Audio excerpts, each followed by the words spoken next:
Handyman cleaning, plumbing services కాలిఫోర్నియాలో ఎక్కడైనా ఎప్పుడైనా. Contact Insta service. For instant booking and offers visit instaservice.com.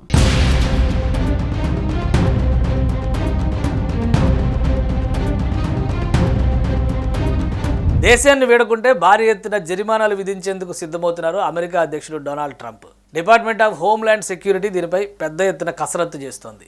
అక్రమ వలసదారులపై Trump ప్రభుత్వం ఇప్పటివరకు ఉక్కుపాదం మోపింది. ఇప్పుడు రూల్స్ పేరుతో ఫుట్బాల్ ఆడేందుకు రెడీ అవుతుంది. అక్రమ వలసదారుల్ని తక్షణమే దేశం విడిచిపోవాలని అమెరికా వార్నింగ్ ఇవ్వడంతో పాటు భారీ జరిమానాలు, బహిష్కరణలు విధించే అంశాలపైన నిశితంగా పరిశీలన చేస్తోంది.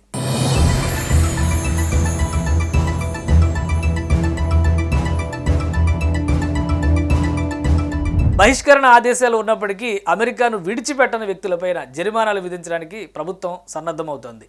సెల్ఫ్ డిపోర్టేషన్ యాప్ యూజ్ చేసుకుని వెళ్ళిపోవాలని ఇల్లీగల్ ఇమ్మిగ్రెంట్స్కి సూచిస్తోంది.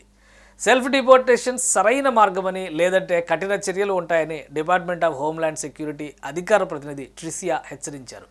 డిపోర్టేషన్ నోటీసు కింద వలసదారులకి రోజుకి $998 అంటే భారత కరెన్సీలో 86,000 రూపాయల వరకు జరిమానా విధించే అవకాశాలని ట్రంప్ ప్రభుత్వం పరిశీలిస్తోంది.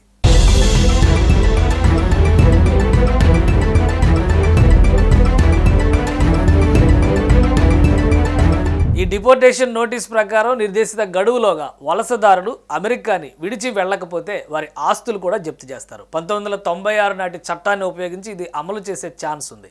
5 ఏళ్ల వరకు జరిమానాలు కూడా విధించవచ్చు.